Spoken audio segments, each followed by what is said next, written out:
Hello guys, welcome. So ngayon ay moon phases tayo ng waxing gibus. So tingnan natin kung ano yung current energy ng person mo ngayong malapit ng magkabilugan ng buwan, okay? So be open-minded, hindi halos lahat makaresonate. Thank you nga po pala sa mga nagsusubscribe, sa mga bumabalik. Maraming salamat. So start na tayo. Give me the message for collective. Ano yung current energy ng person mo, lalo-lalo na ngayong pagdating ng full moon, okay? Give me the message. Ano yung energy ng person mo ngayon?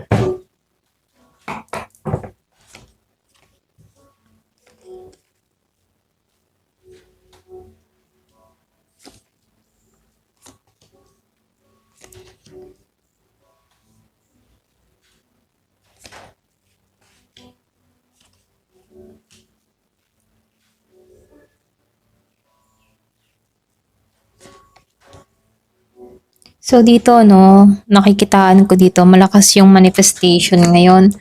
Pwedeng meron tong mga hinihiling, meron tong mga sinasagawa, okay? Yung iba sa inyo, meron kang person dito na malakas yung intuition or pwedeng merong karunungang lihim, okay? Meron siyang kaalaman sa ganito. Kaya lang yung iba sa inyo, nakikitaan ko dito, pwedeng radar mo rin to or pwedeng meron kang nakukutuban dito sa taong ito, okay? Para bang may pagdududa ka. Ayan. So, yung iba sa inyo, yung bang tipo na hindi mo namamalayan, bigla mong naiisip tong person mo, pwedeng meron tong mga ginagawang ritual or pwedeng meron tong mga ginagawang pang-akit para sa'yo, no? Para nang sa ganun ay madali mo siyang maisip dito, okay?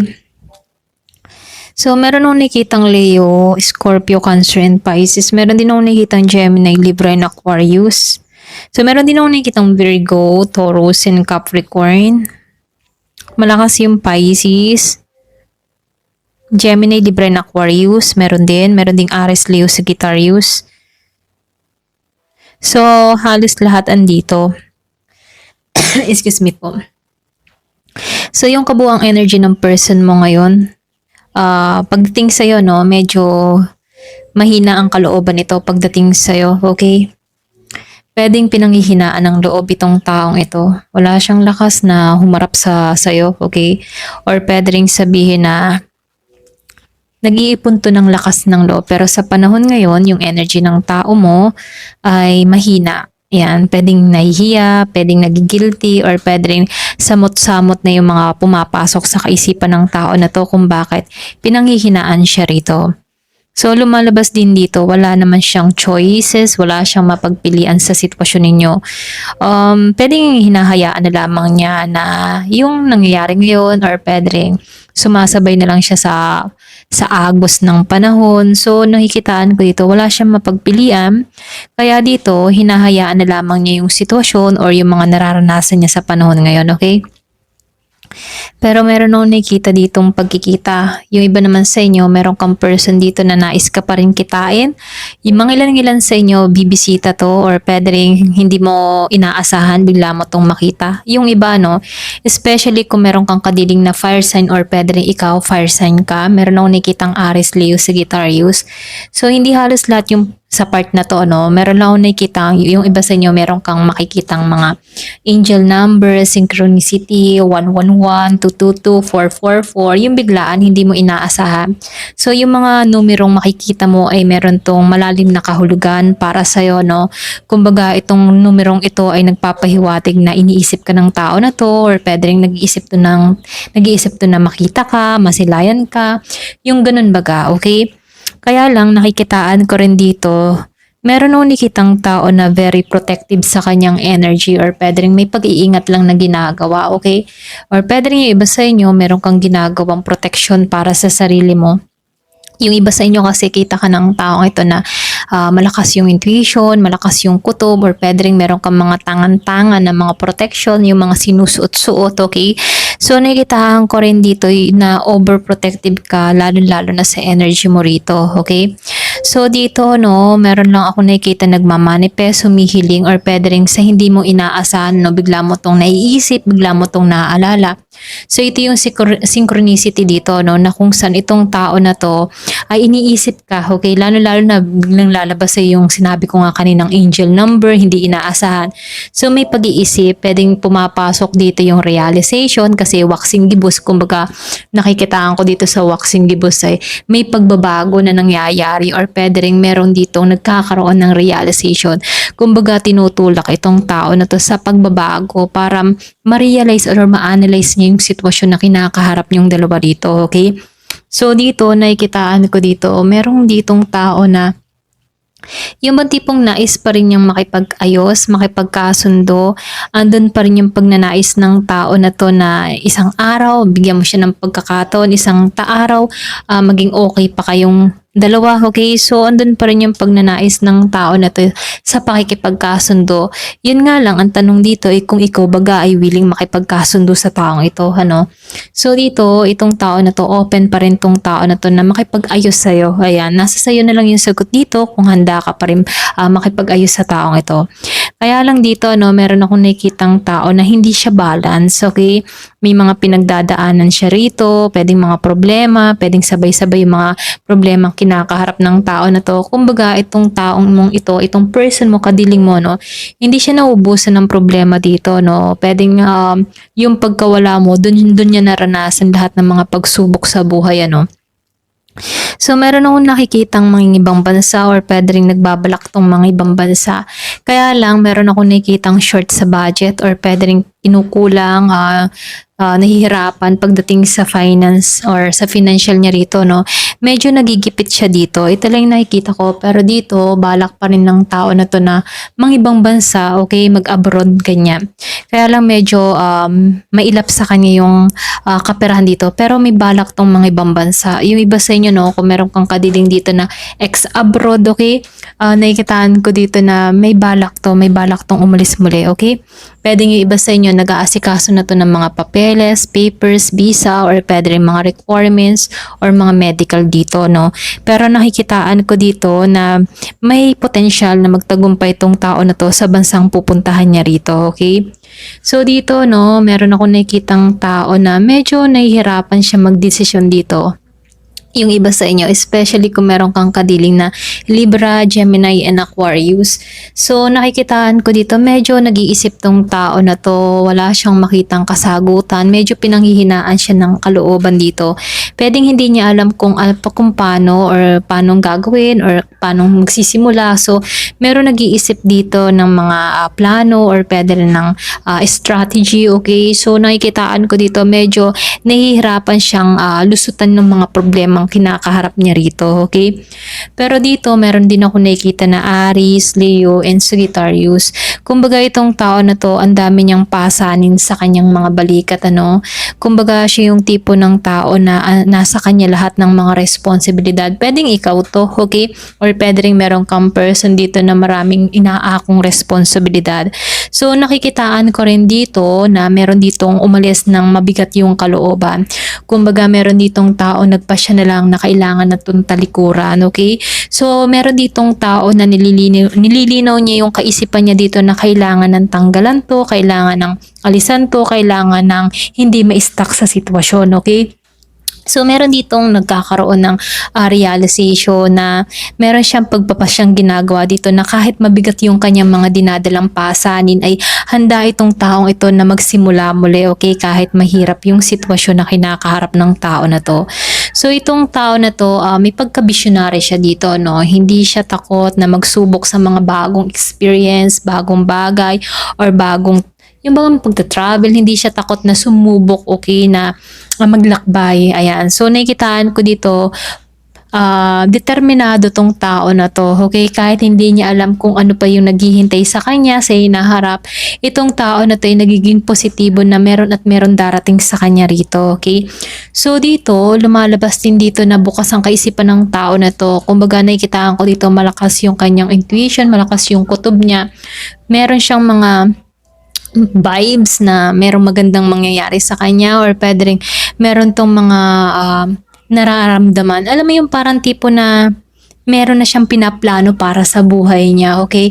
Alam ng tao na to na kahit may mga pagsubok siyang kinakaharap, siya yung kumikilos or siya ang gumagawa ng direksyon na tatahakin niya rito, okay? So ito lang yung nakikita ko dito, no? Kumbaga itong tao na to, pilit-pilit niyang hinahanapan ng balanse yung sitwasyon na kinakaharap niya dito.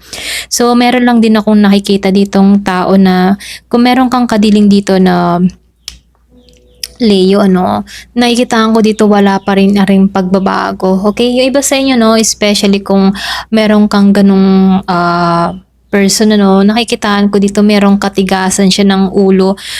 Siya yung tipo ng tao na kahit mali, yun yung kanyang sinusunod. Hindi naman porket sinabi kong Leo na, ano, kasi energy yung binabasa natin dito, no. So nakikitaan ko lang dito, meron ditong tao, kung meron kang kadiling na ganito, no, siya yung tipo ng tao na kahit mali, hindi niya tinatanggap yung pagkakamali niya.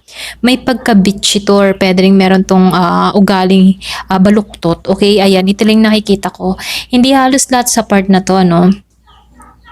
Pwedeng nagmamatigas siya dito or pwede rin meron lang siyang pinaguhugutan kung bakit matigas siya dito, okay?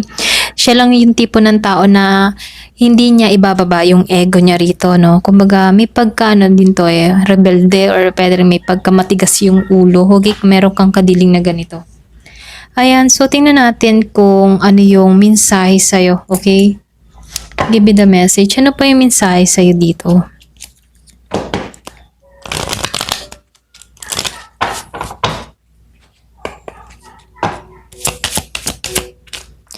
So, meron kang intimacy dito, no? So, dito, meron pa ring sexual chemistry dun sa iba sa inyo.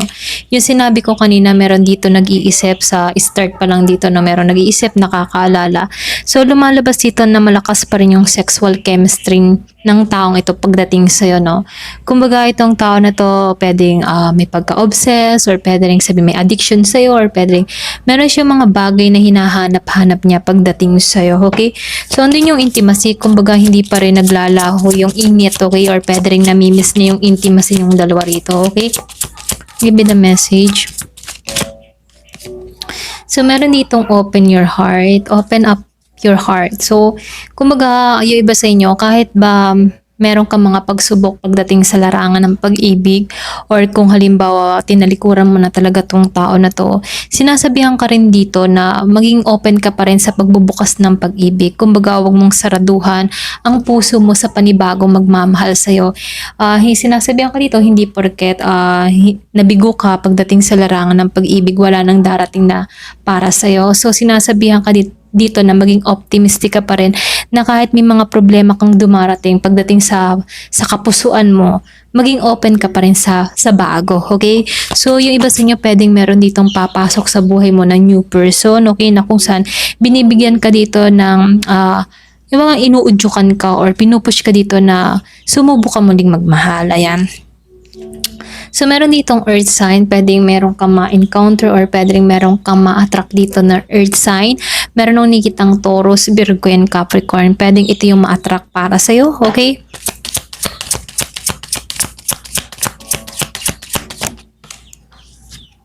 So, meron ditong they'll be back. So, kung ikaw naman ay meron kang kadiling dito or pwede ring past person to na magbabalik muli kung meron kang kadiling dito na earth sign, Virgo, Capricorn, Taurus, ano. So, itong tao nito yung attract pa rin sa'yo. Andun pa rin yung intimacy, ano. So, magbabalik to. Yung iba sa inyo, pwedeng meron kang marinig mula sa taong ito. Pwedeng mag-message to sa'yo, okay? Yung iba sa inyo, pwedeng makibalita to sa'yo or bigla ka na lang magulat, bigla to magparamdam sa'yo, ganyan.